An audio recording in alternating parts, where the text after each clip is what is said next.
राजा हरिश्चंद्र की कथा। राजा हरिश्चंद्र प्राचीन भारत के एक महान और न्यायप्रिय राजा थे।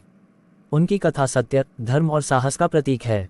प्रारंभिक जीवन। राजा हरिश्चंद्र का राज्य अयोध्या था। वे अपने राज्य के प्रति अत्यंत समर्पित थे और सत्य और न्याय के प्रति उनकी अटूट प्रतिबद्धता थी। उनके न्यायप्रिय शासन के कारण अयोध्या में सभी लोग सुखी और समृद्ध थे। यमराज की परीक्षा। एक दिन ब्रह्मा जी ने यमराज से कहा कि राजा हरिश्चंद्र की सत्यनिष्ठा की परीक्षा ली जानी चाहिए। यमराज ने राजा के पास एक ऋषि के रूप में आकर कहा कि उन्हें अपने राज्य में एक यज्ञ करना है, जिसके लिए उन्हें एक ब्राह्मण को दान में अपनी पत्नी और पुत्र देने होंगे। राजा ने यमराज की बात मानी, लेकिन उनके लिए यह अत्यंत कठिन था। उन्होंने अपने पुत्र रोहिताश और पत्नी त्रिशला को दान में देने का निर्णय लिया। राजा ने अपनी पत्नी और पुत्र को लेकर यज्ञ का आयोजन किया। सत्य के प्रति समर्पण। यज्ञ के समय राजा ने अपने पुत्र का त्याग किया, लेकिन ये त्याग उनके लिए अत्यंत कठिन था।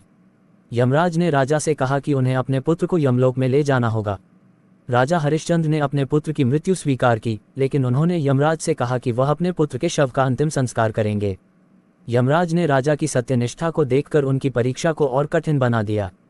उन्होंने राजा को धन का अभाव बताया और कहा कि बिना धन के अंतिम संस्कार नहीं किया जा सकता। कठिन या राजा हरिश्चंद्र ने अपने वादे को निभाने के लिए सबसे पहले अपनी संपत्ति बेच दी, लेकिन जब भी उन्होंने अंतिम संस्कार करने की कोशिश की, यमराज ने उन्हें रोक दिया। राजा की कठिनाइयों का अंत नहीं हुआ। अंततः उन्होंने अपना सब कुछ खो दिया और खुद एक तपस्वी बन गए। अंत में सत्य की जीत। राजा हरिश्चंद्र की सत्यनिष्ठा और साहस को देखकर देवताओं ने उनकी सहायता करने का निर्णय लिया।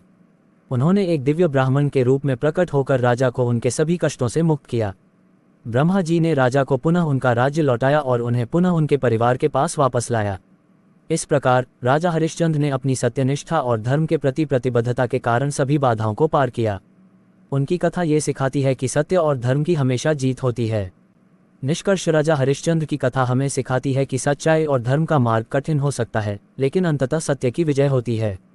उनका जीवन हमें प्रेरणा देता है कि हमें अपने सिद्धांतों पर अडिग रहना चाहिए, चाहे कितनी भी कठिनाइयां आएं।